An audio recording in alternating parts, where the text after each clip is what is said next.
Good morning, সবাই কেমন আছো? আশা করছি ভীষণ ভালো আছো। আমি ভীষণ ভালো আছি। দীপার সারাদিনের সাতকাহনের আরও একটা নতুন ব্লগে সকাল থেকে সকলকে স্বাগত জানাচ্ছি। সকাল থেকেই সংসারের কাজকর্ম শুরু করেছি, তবে প্রথম থেকে তো ভিডিও করা হয় না, মাঝে মাঝে দেরি হয়ে যায় ভিডিওটা স্টার্ট করতে। আজকেও সেরকমই একটা দিন। হাজব্যান্ড ঘুমোচ্ছিল, ওঠার পর বিছানা ঝাড়াঝাড়ির কাজ করতে এসেছি, আর এখান থেকে আজকের ভিডিওটা শুরু করছি।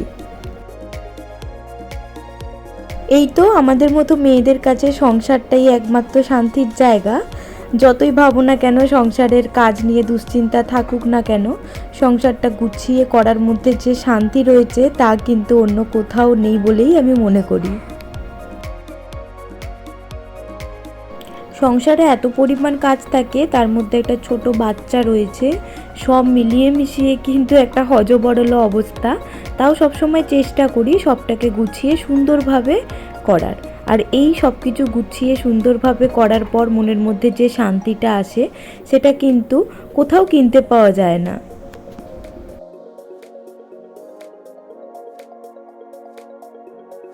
আর এখন তো সংসারের সাথে সাথে একজন নতুন মাও আমি, তো বাচ্চার দায়িত্বটা আমার কাছে সব থেকে আগে। তো ওর যে এসেন্সিয়াল জিনিসগুলো, সেগুলোকে সব সময় আগের থেকে দেখে রাখতে হয় যে কোনটা শেষ হয়ে যাচ্ছে, কোনটা আনাতে হবে। কেননা বাচ্চা কোনোভাবে সাফার করুক, এটা কিন্তু আমরা কোনোভাবেই চাই না। একদম বেটু যখন হয় তখনই এই হাগিসের যে বড় প্যাকটা হয়, এটা কেনা হয়েছিল। এখান থেকে খুলে খুলে নার্সিংহোমেও দেয়া হয়েছিল কিছু, আর বাকি বাড়িতে ছিল। তো প্যাকেটটা এখন যেন কেমন খালি খালি লাগছিল, তো হঠাৎই মনে হলো যে শেষ হয়ে গেছে হয়তো। তবে খুলে দেখলাম না, এখনও বেশ কিছু রয়েছে, আরও বেশ কিছুদিন যাবে। তবে এই যে আগে থেকে দেখে নিলে বা আনিয়ে রাখলে দুশ্চিন্তাটা অনেকটা কমে যায়। আমিও তাই করলাম। দেখলাম যে অল্প কিছু রয়েছে, তো সেগুলোকে গুছিয়ে রাখলাম, আর ওর বাবাকে বললাম যে আরও যাতে একটা গোটা প্যাকেট এনে বাড়িতে রাখা হয়। সংসারের সবথেকে গুরুত্বপূর্ণ কাজ হচ্ছে পরিবারের সকলের মন জুগিয়ে রান্না করা, তাদের মনের মতো পদটা খাবার পাতে সাজিয়ে দেওয়া। আমিও তার অন্যথা করি না। বেশ কিছুদিন ধরে হাজব্যান্ড বলেছিল ডিমের ঝোল করে দেওয়ার জন্য, এটা সেটা রান্নার মাঝে করে দেওয়া হয়নি। আজকে ভাবলাম একদম শর্টকাট রান্না বান্না সারবো, তাই ডিমের ঝোলের কথাটা মাথায় এলো, আর সেটাই করব বলে সব কিছু জোগাড় করে নিচ্ছি। ওদিকে ডিমটা সিদ্ধ বসিয়ে দিয়েছি, আর এদিকে ডিমের ঝোল করার জন্য যা যা লাগবে সেগুলো গুছিয়ে নিলাম।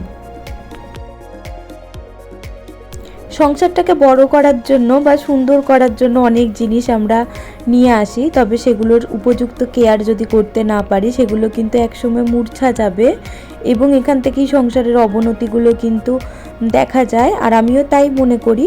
এই যে গাছগুলো অবস্থা দেখতে পাচ্ছ, কিছুদিনের অবহেলাতেই কি অবস্থা হয়েছে। তো এগুলোকে আজকে একটু ক্লিন করে যেরকম সুন্দরভাবে গুছিয়ে সাজিয়ে রাখতাম সেরকমভাবেই রাখবো। এগুলো তো কয়েকদিন আগেই বের করেছি, তবে বিভিন্ন কাজের মাঝে না এগুলো আর করা হয়ে উঠছিল না। তবে আজকে রান্নাবান্নার চাপটা একটু কম রেখেছি, আর সেই সময়টুকু এই বাচ্চা কাচ্চাদের মধ্যে বিলিয়ে দেবো। ওদেরও প্রাণ আছে, ওরা হয়তো মুখে বলতে পারে না, কিন্তু ওদেরকে যেহেতু আমরা বাড়িতে রাখছি, সেহেতু ওদের কেয়ার করাটা কিন্তু আমাদের একটা কর্তব্যের মধ্যে পড়ে।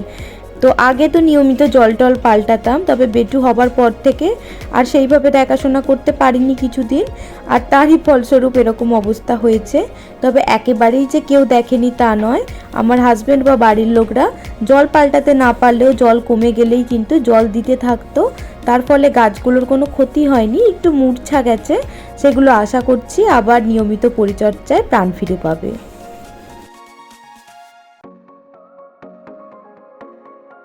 আর গাছগুলোকে আজকে পরিচর্যা করার সময় এই যে লাকি ব্যাম্বুর যে ভাসটা ছিল, ওটা আমার হাত থেকে পড়ে গিয়ে একদম ভেঙে গেছে। মনটা ভীষণ খারাপ লাগছিল, অনেকক্ষণ গাছটার দিকে তাকিয়ে বসেছিলাম।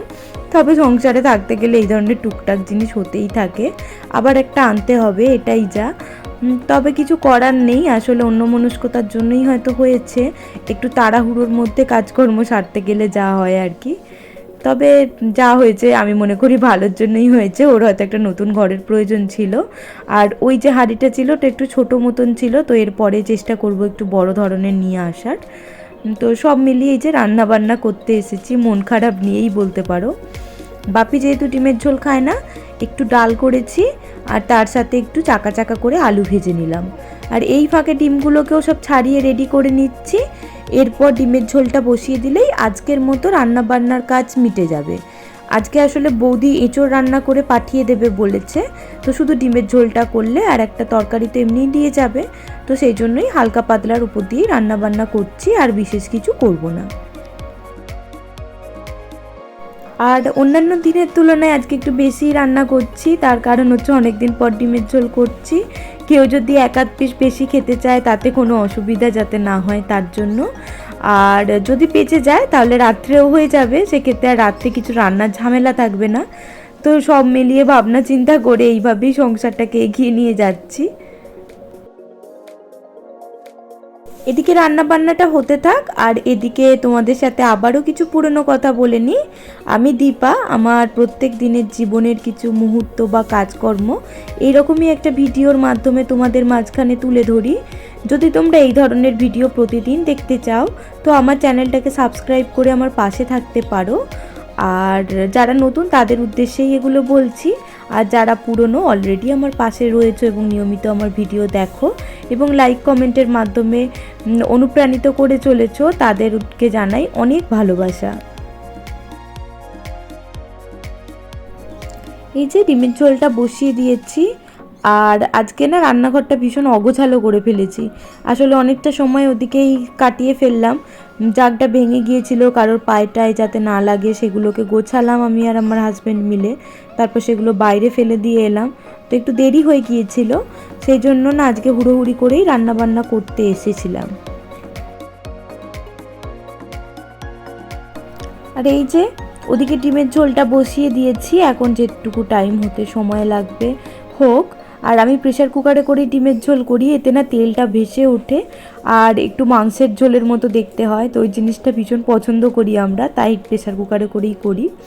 আর এই যে এখানে যে গাছগুলোকে পরিষ্কার করলাম সেগুলো জায়গায় রেখে দিচ্ছি। এখন ওই লাকি ব্যাম্বুটাকে তো কিছু করার নেই, একটা আলাদা পাত্রে জল দিয়ে রেখে দিয়েছি, তবে 1-2 দিনের ভেতরেই একটা ওর ভাস কিনে এনে জায়গায় রেখে দেবো।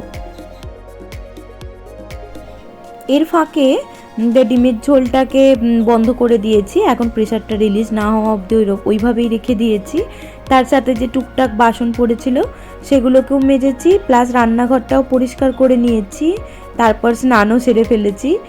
আর এখন এই যে জামা কাপড় কিছু কাচার ছিল সেগুলো কেচে দিয়েছি। আর এখানে যে পুচকের যে জিনিসগুলো মেলা থাকে সেগুলো না শুকিয়ে একদম কাঠি হয়ে গেছে, এত রোদের তাপ, তো সেগুলোকে এখন তুলে নিলাম। আর এইখানটাতেই দুপুরবেলা রোদ্দুরটা পড়ে, আর এখন তো যে রোদের তাপ তাতে শুকিয়েই যাবে লেটে হলেও, এই ভেবেই বাকি জামা কাপড়গুলো ওখানেই মেলে দিলাম। আমি না প্রতিদিনই ভাবি সকালবেলা উঠে আগে স্নানটা সেরে নেব, তাহলে আর এত তাড়াহুড়ো কিচ্ছু থাকবে না।